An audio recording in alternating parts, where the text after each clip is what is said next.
And the topic for tonight is journalism in the age of algorithms. Claire Lehmann, thank you. Thanks, Jared. Thank you, Jared.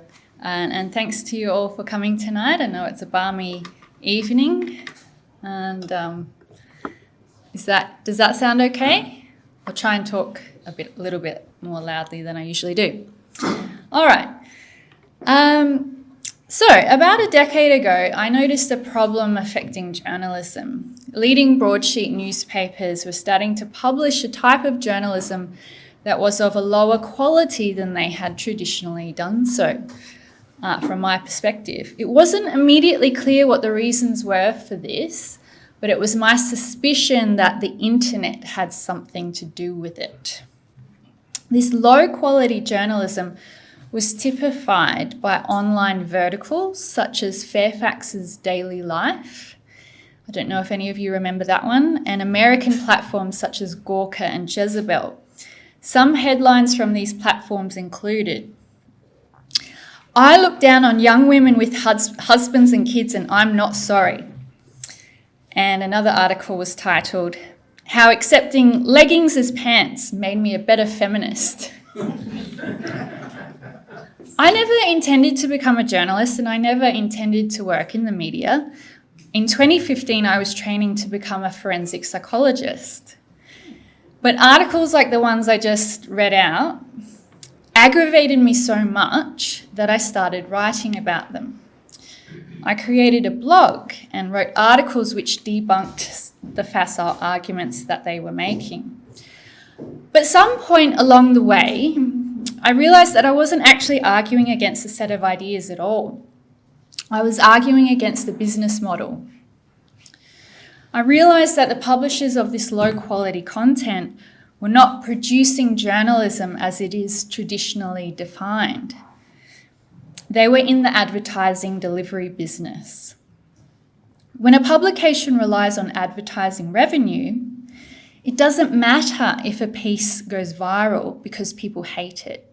It doesn't matter if a piece goes viral because everyone is outraged by it. The revenue accrues regardless. In this business model, quality, which is more expensive to produce, becomes a liability. In the mid-2010s, the big platforms such as Google and Facebook changed the editorial direction of newspapers.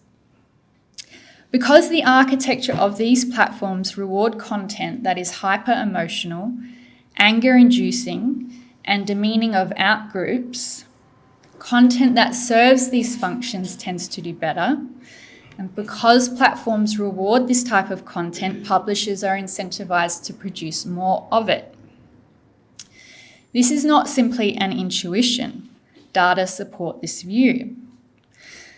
A study published in October last year, led by a New Zealand team, found that headlines denoting anger, fear, disgust, and sadness have all been increasing over the past 20 years, whereas joy and neutrality have been decreasing. The team looked at 23 million headlines from 47 news outlets only in the United States. So that's a caveat to the generalizability of the study. They analysed them for an emotional payload across a 20-year period and found that headlines denoting anger had increased 104%, fear increased 150%, disgust increased 29%, and sadness increased 54%. Headlines that denoted neutral emotional content decreased by around 30%, and headlines denoting joy also decreased. And these trends were found to be bipartisan. They were similar in left-leaning outlets and right-leaning outlets. And the authors of the study found that although these trends existed prior to the advent of social media had intensified them. There was an inflection point around the year 2010. Now, what happened in the year 2009? Facebook introduced the like button and Twitter introduced the retweet button. they introduced virality into the information ecosystem. Now, someone who founded a much larger and more successful media company than I did in the mid-2010s recently reflected on what he learned from becoming a publisher in this environment. The co-founder of Vox Media, Matthew Iglesias, explained the dilemma faced by publishers. To do well on Facebook or Google, he writes, meant bending the editorial vision of the company. He said, people to this day underrate the influence of these companies on the structural properties of the content you consume. Everyone complains about having to read through a few hundred words before getting to a recipe that you want. Well, this is because Google gave priority to recipe pages that were structured like real articles. Then there was the time when big news organizations were structuring lots of stuff as live blogs because Google was giving priority to live blogs. The problem with trying to earn money through online advertising is that each ad impression is worth so little that you need to get millions and millions of impressions to make significant money. To receive millions and millions of impressions means that one has to conform to the parameters of the platforms that distribute content. You have to have the right link, you have to have the right thumbnail, you have to have the right headline. Iglesias observed that the dependence on these platforms became editorially constraining. He writes, the huge shift in media sensibility that happened during this time was absolutely not what editors and senior figures in the industry wanted to see. Even in retrospect, I don't really understand why this was the case, but objectively speaking, hardcore identity politics and simplistic socialism performed incredibly well on Facebook during this period. That doesn't mean journalists started pretending to be left-wing in order to get clicks, but people who had some authentic left-wing opinions found that writing on these subjects, where they were the most left, tended to generate the most traffic. Early career journalists with authentic leftist views outperformed their colleagues. So you ended up with this whole cohort of discourse structured around, is Bernie Sanders perfect in every way, or is it problematic to vote for a white man, as the only possible lens for examining American politics and society? This shift in sensibility in the media was alarming because it suddenly called into question the leadership of editors and publishers. Why were they allowing such poor quality content to be published? Did they not care about their brands? Did they not care about the reputation of their profession? All of these questions are valid and legitimate to raise in response to poor quality journalism optimized for advertising revenue. But as Iglesias explains in his reflection, the reason this happened was because the editors and publishers had been usurped by Facebook and Google. Quillette was founded in 2015 as a counterbalance to these dysfunctional trends. I wanted to create a space where thoughtful, longer form commentary that was analytic rather than emotional and sober rather than sensationalistic could be published. At first, I was incredibly excited by new media. The internet made it possible for new entrepreneurs like myself to start publications from scratch with very little upfront capital.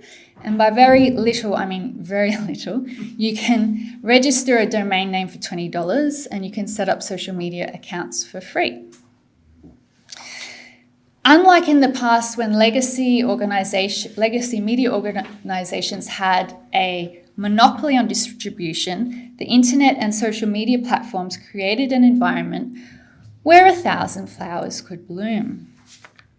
In 2018 and 2019, just a few years after founding Quillette, we were getting 3 million page views a month. One big data analysis found that we were the 14th most influential website in Australia, measured by how many international sites were linking to us. Our articles didn't necessarily go viral, But we published a high volume of essays that grappled with problems that larger legacy media institutions seemed too timid to touch. We criticised hardcore identity politics just as it was ascendant in mainstream media. We scrutinised anti-scientific philosophies prevalent in the academy. We raised alarm bells around gender interventions in children without the proper evidence base. We drew attention to cancel culture and the excesses of social justice activism long before the terms woke or cancel culture had become well known. We published well-respected academics and intellectuals that for one reason or another were not welcomed into the mainstream. All of this gave us an international reputation. But looking back, I think I was perhaps a little too idealistic about the promise of new media. At least new media that is freely available. The incentives that drive new media are exactly the same as the incentives that drove traditional media to embrace low-quality rage bait. And over the years, sadly, I have watched as peers and colleagues in the new media have become more angry, more partisan, more emotional and less analytical. It's not hard to see why. When your angriest YouTube videos are the ones that go viral, it makes sense to keep producing more. I remember the first time I heard the term attention economy. I found the term repulsive. But unfortunately, this description is painfully accurate. What we have on our algorithmic social media platforms is not a marketplace of ideas. It's not the public square. They are gladiatorial arenas where people fight over who is granted the most attention. Like the media platforms I described earlier, these platforms are also in the advertising delivery business. We are saturated with content. It doesn't matter how niche your interests are, whatever you're interested in, the internet has something for you. In many ways, this is fantastic. If I like nature photography, I can connect with people all over the world who share my interests. I can join chat rooms, forums, see photographs on social media, on Instagram, watch videos about how to improve my own photography on YouTube. But when it comes to politics, the endless amounts of content mean that political commentators must compete with each other for attention, and to win this competition, one must appeal to the most primal aspects of human psychology. What do I mean by this? Well, think about it. For most of our history, we lived in small communities and tribes. We were often threatened by neighbouring tribes. Those who alerted us to threats, especially threats from alien tribes, were highly valued. It paid to be alert to threats. It paid to be constantly scanning our environment for pernicious threats. Over the years, I have observed that people who are addicted to social media live in a constant state of anxiety. They are constantly scanning their environment for threats. And popular new media personalities fulfill a role where they constantly alert their audiences to potential threats, either to themselves or to their in-group status. I went on social media today and I found that the tweets that were going viral were about hyperinflation in the United States and the collapse of the US dollar, which someone was predicting was going to happen in the next 90 days. During the pandemic, Americans were hyperventilating over apparent concentration camps being built in Australia. Every day there is a new panic, a new calamity. There is a new reason to get worked into a frenzy. Now, this is not partisan. Different flavours of doomerism are promoted by activists, journalists, and political commentators of all persuasions. The left's doomerism manifests in fears about a climate apocalypse, whereas segments of the right, particularly in the United States, indulge in paranoid fantasies about totalitarian world governments. It's easy to get sucked into this information ecosystem and to let its dynamics dictate what you spend your time writing about or reporting on. But I believe this is a mistake. A journalist's primary responsibility is not to spread alarm, panic, or endless stories of impending doom, no matter how popular this style of content is or how much revenue it brings in. A journalist's primary responsibility is to fairness and accuracy and the ethics of the profession. Social media engagement and commercial success must always be a secondary concern. The problem I have observed for many in the new media, independent media, is that when you are in the new media, you are both a journalist and an entrepreneur. These two roles are in conflict. This conflict can be managed, but far too many pretend it doesn't exist, that the conflict doesn't exist. So I hope I've convinced you that the internet has created some corrupting incentives on journalism. But I'd like to also reassure you that it has created new opportunities. Somewhat ironically, the most promising innovation in terms of journalism's future has been one that has returned the business model to the past. This model is the model of subscription. The path back to sanity for journalists is to make each audience member valuable. And you do that by charging audience members to read. In increasing the value of each individual reader, the perverse incentives created by the advertising business model are neutralised. It took me some time to learn as a publisher that revenue does not necessarily correlate with traffic. These two metrics can be completely decoupled. One can create a sustainable and thriving business that is self-generating without even looking at traffic statistics, which is what I do today. And I'm not the only one.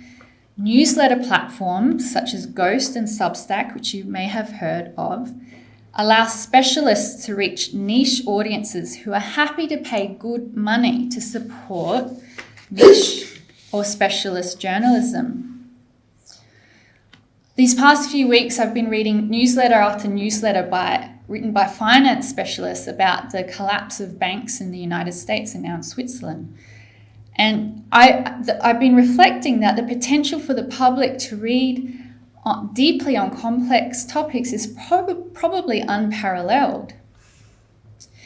The beauty of specialist journalism is that there's no word length, and experts can be more technical than they otherwise would be in mainstream newspapers or in magazines.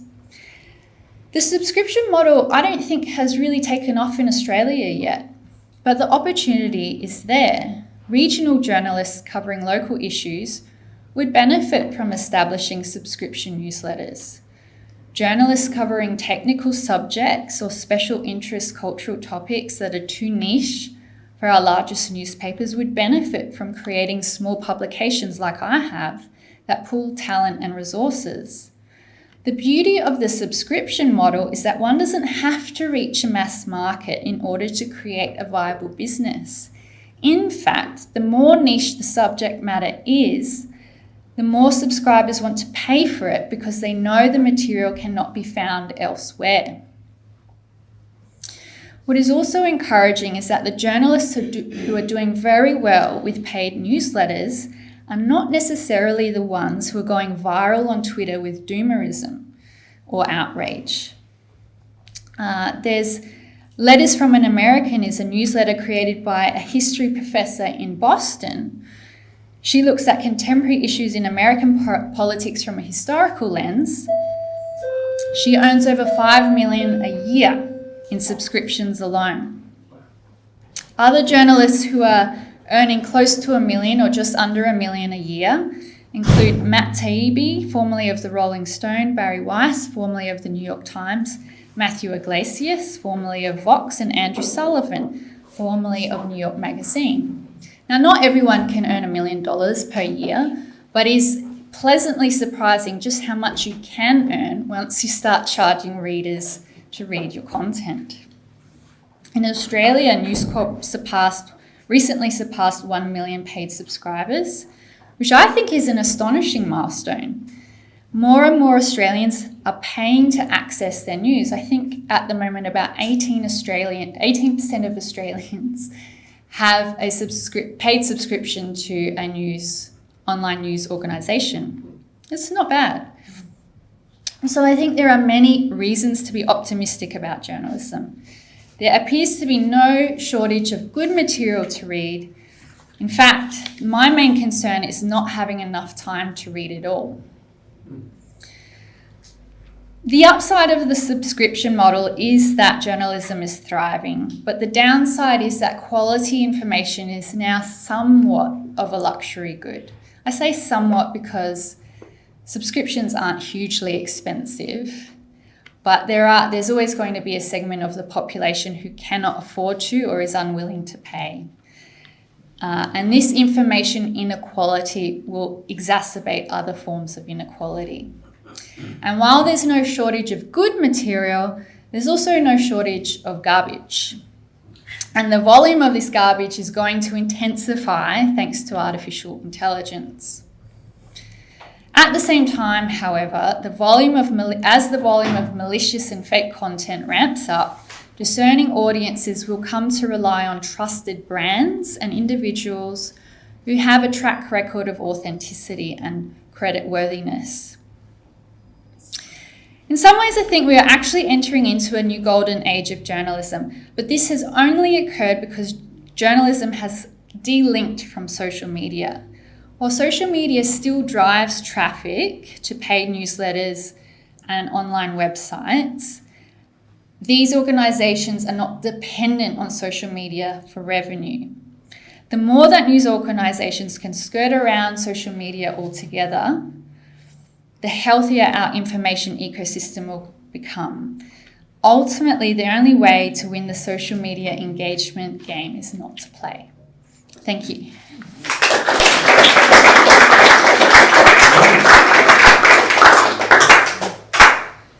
Well, Claire Lehmann, thanks very much for the talk.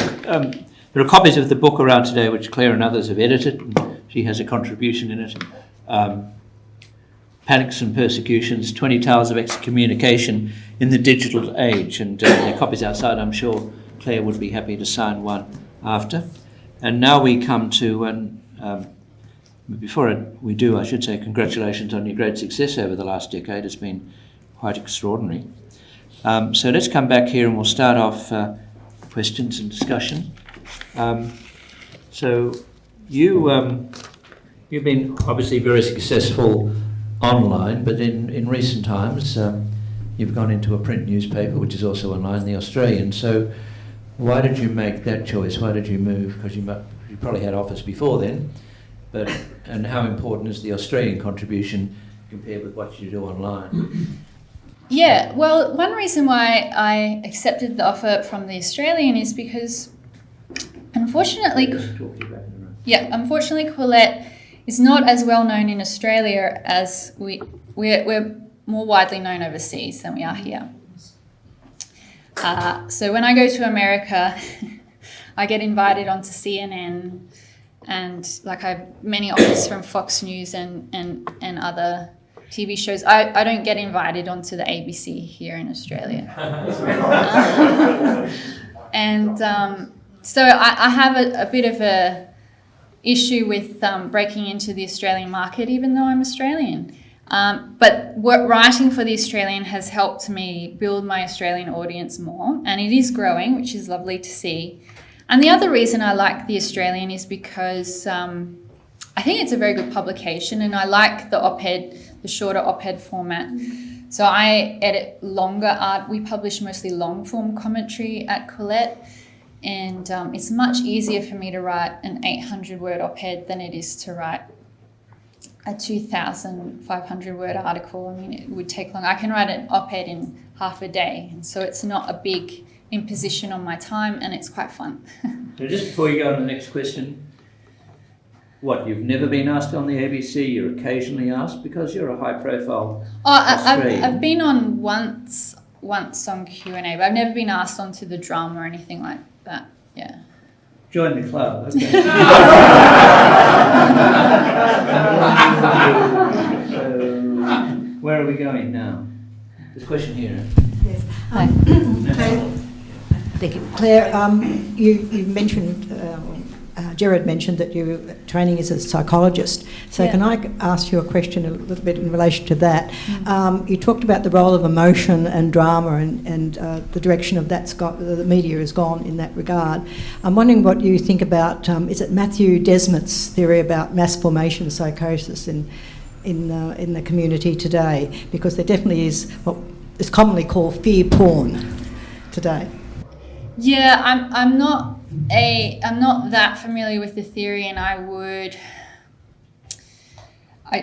wouldn't agree. I mean, we have terms for conformity. So after World War II, there were lots of social psychology experiments that demonstrated how pervasive social conformity is, and I don't think confusing conformity with psychosis, which is something else entirely, is scientifically correct. So I would disagree with the terminology mass formation psychosis, and I would personally just use the term conformity to describe what he's trying to describe.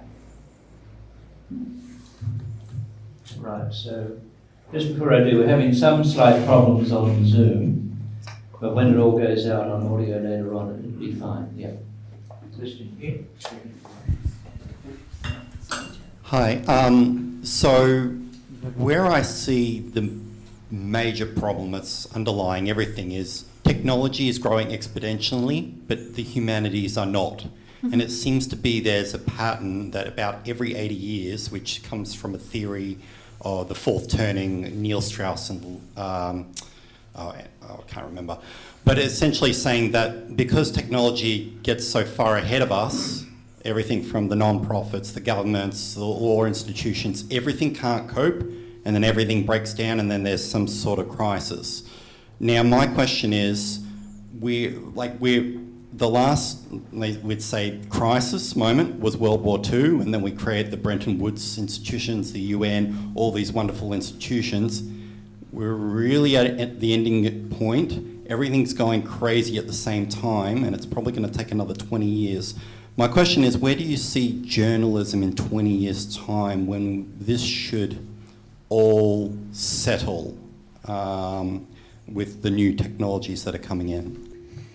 Yeah, that's an interesting question. I think I'm both pessimistic and optimistic. So with any new information technology, chaos ensues. So when the printing press emerged in Europe, huge amounts of chaos came about, and it took a while for that chaos to settle down.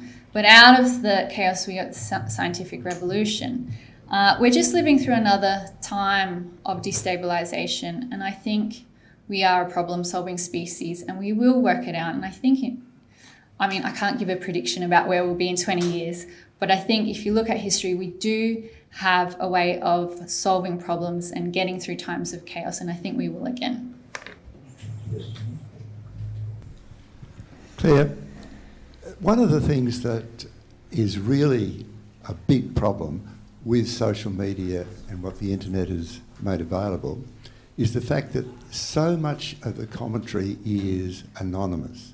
Mm-hmm. In other words, the responsibility of a publisher doesn't lie on the shoulders of these people who have most of the bile and hate that is there.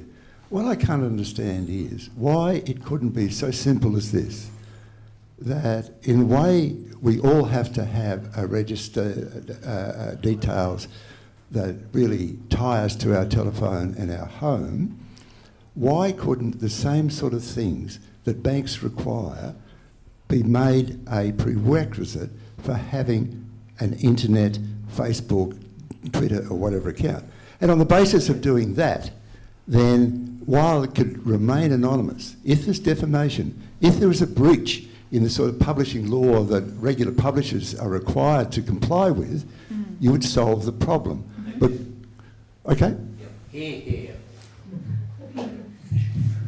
Yeah, no, I completely agree. And the issue is that these companies are in the advertising delivery business. So what that means is they just want to juice the stats. They want there to be as many users. They want there to be, so Facebook has something like 3 billion users or something, right? And they encourage kids under the legal age of 13 to open accounts. They encourage, so I have an account that's got over 10,000 followers on Instagram. I constantly get a notification coming up saying, open another account to be closer to your friends and family. So that's simply because they do that so they can go to advertisers and say, you can reach 3 billion people on our platform. They don't have, their client is not us, the users of the platform. Their client is advertisers. And for as long as that business model continues, they won't verify users. Governments can make it. Yeah, but the American government doesn't regulate big corporations very effectively, so it might be up to us, maybe, hopefully. Claire, I followed you for a while, so congratulations on your success. Thanks. If you look at, you talked before about the attention economy, but then, so there was a whole conversation about Twitter being 128 characters and nobody wants to think about anything more than about 30 seconds.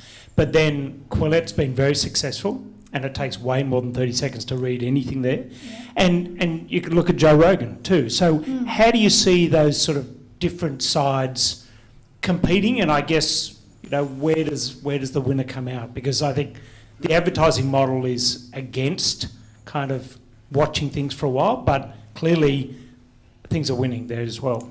That's a really good point. And that ties into my secondary thesis, which is that we're experiencing a golden age. And you'll find that there are it's not just Joe Rogan, but there are lots of very good podcasts that do very well. And it's a different medium compared to the clips or the tweets, the extremely short attention span pieces of content. And so there is a hunger for more substantial, meaningful content. And so, we can be successful. And the success of Quillette is a testament to that. That is a hunger. I mean, it might not be as influential as we'd like, although Joe Rogan is very influential, but there definitely is an audience receptivity to more substantial content, for sure. Yeah.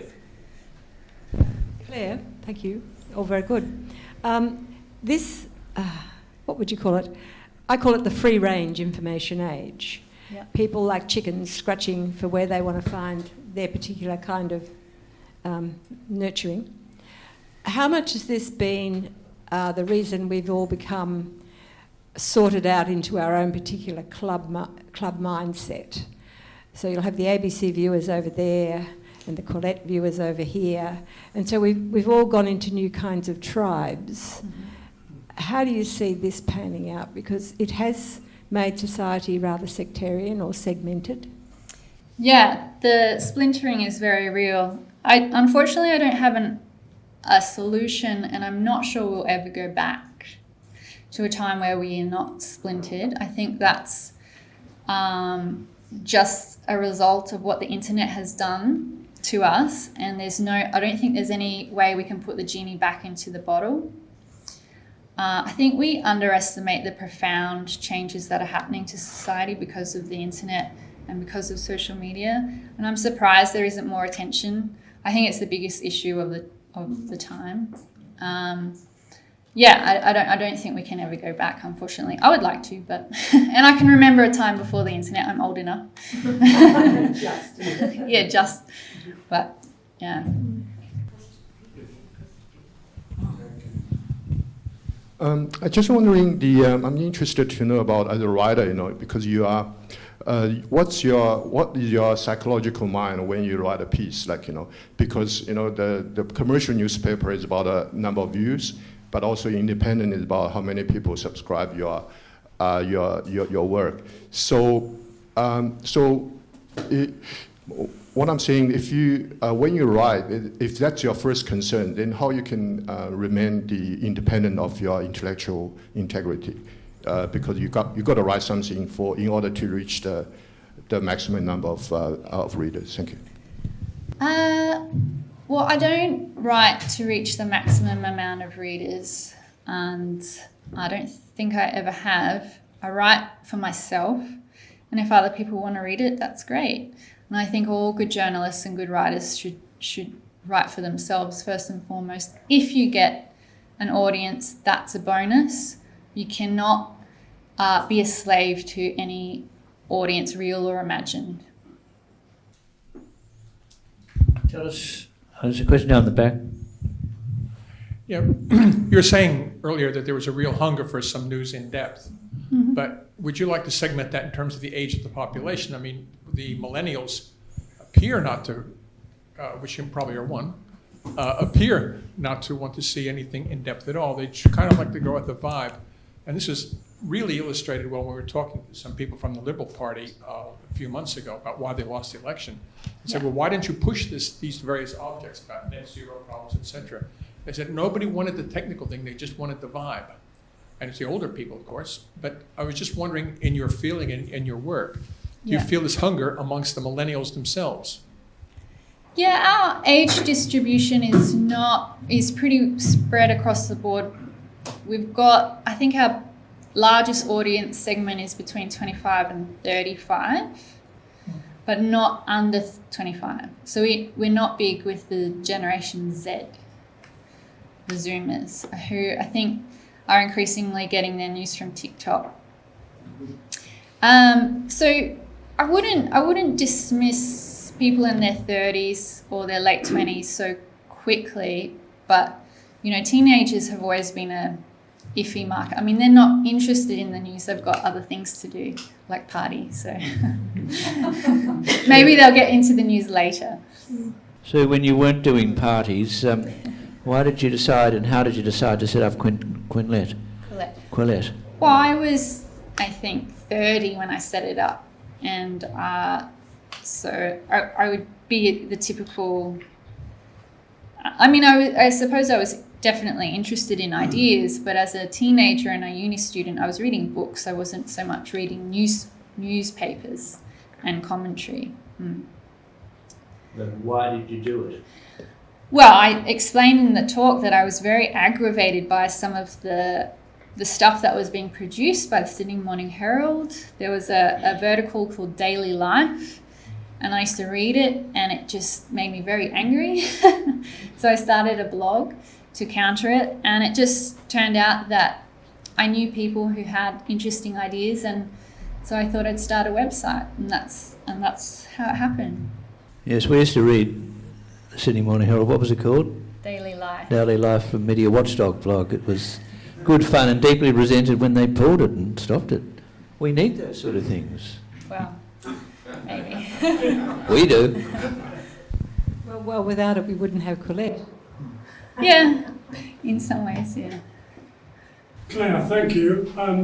Given your last comment and Gerard's last question, how would you relate, do you think the Australian education system has got any place to play, given that it had one generation, probably two generations or so, who have been subject to the slowly encroaching influence of social media and the internet and everything else?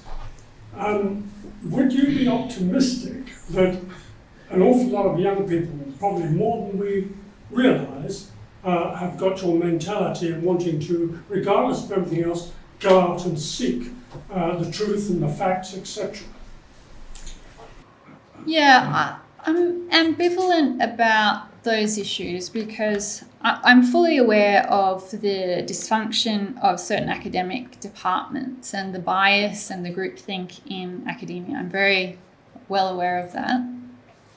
At the same time, I think young people have agency and they're not all going to be brainwashed. And certainly people entering into degrees in the activist departments, degrees in the humanities subjects are in decline. People who are going to university are choosing harder subjects these days, like science, STEM subjects. I think young people today have other concerns about cost of living, how they're going to buy a house in our current environment. I think to the extent that they're ideological, they're not as coloured by the social justice critical theory as some of the people in my bracket have been. I see younger people as being much more interested in material economic concerns. Tell us a bit about your book. I mean, you've written the final chapter here, but you're pretty familiar with much of the stuff as the editor.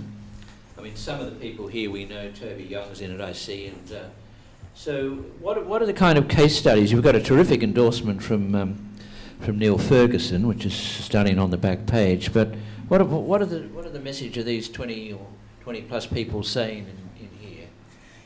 Yeah, so that book is a collection of essays mostly about cancel culture. And so after we established, we were getting essays from people who were being excommunicated or cancelled from artistic and academic communities. So academics, conservative academics, or artists who were maybe left-wing but not hard left, were being ousted from their communities. And at the time, there was a bewilderment as to why this was happening. Why were people being shunned by their peers and their colleagues? And we know now that we know about purity spirals that are sort of accelerated or catalyzed by social media mobs. We know now the dynamics. But when we first started publishing about these incidents, it was a brand new thing. So we started publishing about cancel culture 7 years ago. Nobody had the term cancel culture. We didn't know that social media mobbings were a thing, and we just provided a space for people to talk about what had happened to them.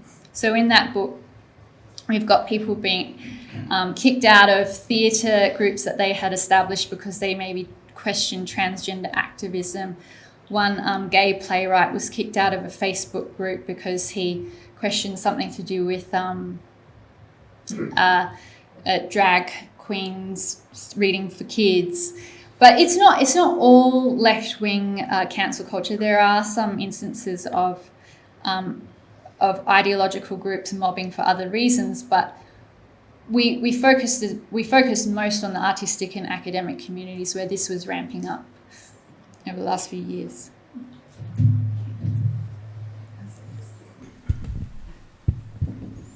Claire, thank you. You started off by talking about decrying the lack of quality journalism and the increase of what I would describe as bile in a whole number of commentators. And quality journalism, one of the key parts of it has been having a sort of diversity of respectful, authoritative commentators who've grown their lives up through quality journalism. So, I think of the Paul Kellys, for example, who are getting a little long in the tooth now. Are we growing young journalists in quality? Are there enough of people like you, for example, who've recognised that it's not about the maximum number of people reading you, it's about the quality that you're providing in the right sort of environment? Is that going to be happening so we've got those people in 20 years' time? Yeah, that's a really important question, and probably we're not cultivating new talent as much as we should be, and that's simply because of a lack of resources. I mean, there's a lot of good stuff out there, but you often find it's people working alone. And for young people, they really need to be mentored by senior people in their profession, like apprentices. And I don't work in the Australian at a news desk, but I know with working from home and people exiting the office, there's probably going to be less contact between junior workers, junior journalists and seniors, and which will be to their detriment, because you really do need mentorship to master a profession. So the answer, my intuition would be probably not, but yeah, we should be. Claire, I'm not optimistic regarding journalism, because I think the standard's gone down. I think in the days when they had cadet journalists, the standard was far higher. Like the ABC and that, everything I believe in, they just abuse people like me. So I've given them away. I've given Fairfax away. And the only areas where I get serious news is on Sky, the Spectator magazine and the Australian, because they have quality writers and they're believable and they check their facts, which a lot of the new ones just certainly do not. Yeah. Well, one of the worst things that's happened to journalism, particularly in the United States, is only hiring people with a degree.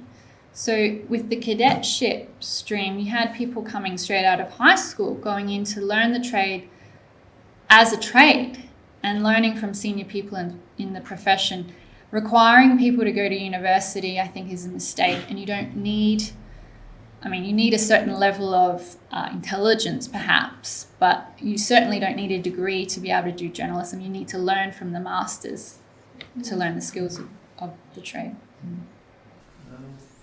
William. Yes, could I press the issue of the origins of cancel culture a bit more? I mean, it sort of coincides with social media, I know. But from your interesting remarks over the past 40 minutes, I haven't yet got much takeaway as to why it is that cancel culture has erupted. Well, I think cancel culture arises in any ideological monoculture.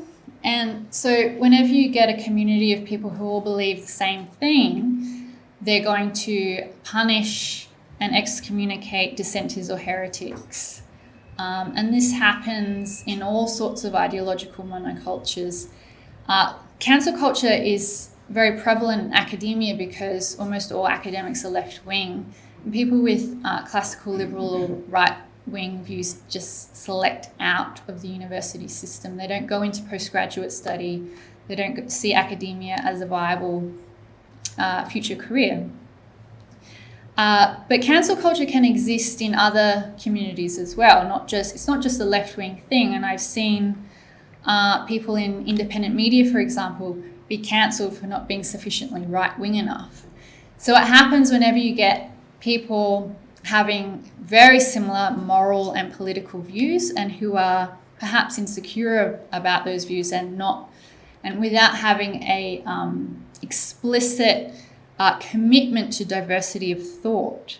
I think when you have organisations which have an explicit commitment to pluralism and diversity of thought, then there's more likelihood that tolerance of dissenting viewpoints will occur. If there is no such explicit commitment, you may as well just get rid of the people who are making trouble. Anne, I take that one step further. We all think cancel culture's new. I maintain it's always been there. It's not new at all. No. Without going back to the Puritans, I can remember the ABC in the 60s and 70s where nobody got on who didn't agree with a certain line of left-wing thinking. You just never had been on to be cancelled. Editorials have done that for years too. How's social media made it more vicious? Because the sort of stuff that went on at the weekend with whoever they were in the black shirts trying to make up a protest against a woman who happened to be opposed to transgender men being in women's sport, however we explain it. That became violent, angry. People in Parliament have been throwing around, the word Nazi as if it was yesterday's milk. What's social media done to cancel culture to make it so nasty? Well, you're right that cancel culture has always been around. I think one thing that social media has done is that it's made us all... So depending on your social milieu, you may have to advertise your political or moral position in order to be accepted by your friends. So if you're an academic in academia and all of your colleagues are denouncing someone for being Nazi adjacent or whatever it is, and you are not seen by your colleagues as denouncing them, you might feel insecure about your position in the network. I think what social media has done is it's made, there's only a small minority of people who are genuine cancellers, but it's the large group of onlookers who join in because they want to conform and they're cowardly. And social media has just made that elevated to another level. We're getting close to the end now. Just tell us a bit about yourself, because you obviously haven't got a background on social media that's in any way disadvantageous to your current career, unlike Toby Young in your book here, who was picked up for a bad joke he made 10 years ago and got kicked out of all these charitable organisations to which he belonged. So you study, you go into psychology. When did you first start writing? It would have been 10 years ago in 2013. In what?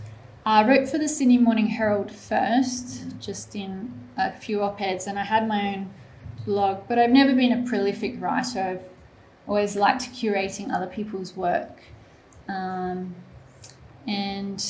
I'm married to Harry, who's at the back, and I have 2 small children. So one reason why I'm not as prolific as I should be is because I have little children to look after. Are they on social media? No,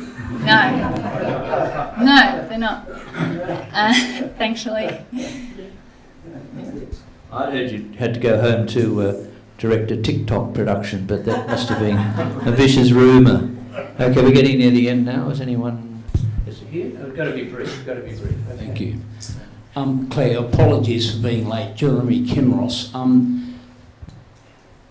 I think the internet has proliferated the tribalism of which you did speak, and has cemented tribalism, made it worse, because people can find their niche.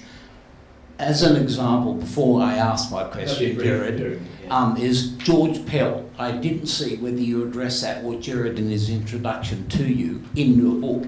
That cemented tribalism without fact. If people had looked at Mark Weinberg's decision and read factually, unlike some of the other judges, had not addressed them in detail like Weinberg's decision, which I think was recently mentioned in Spectator or Quadrant, then the facts would have led to the right result, inverted commas. So my question is, did you address that issue of George Pell in your book? And the use of Gerard's word was so right, excommunicated. I mean, he was so unjustly treated by the media, it was a disgrace. So could you comment on that issue, please? Yeah, we did publish an essay about that incident on Quillette, but it's not in the anthology. No. Yeah, but the person who wrote the essay for us argued that it was a miscarriage of justice, what happened. Yes, we do. Very brief. They'll be very brief, Richard. Okay.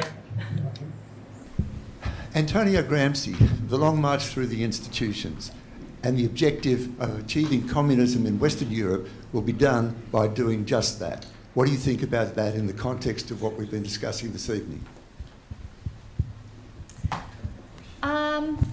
Well, I'm familiar with Gramsci, and I used to reference him years ago. I feel like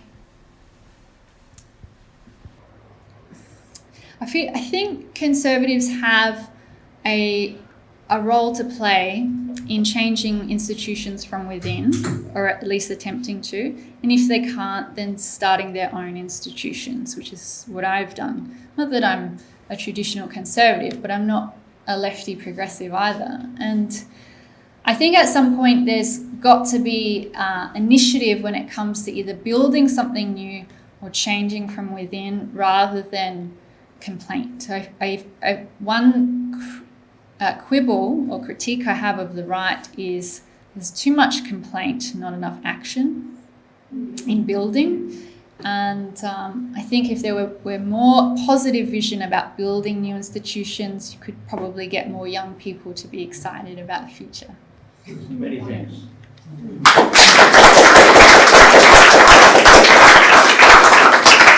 I think that was a great comment on which to end.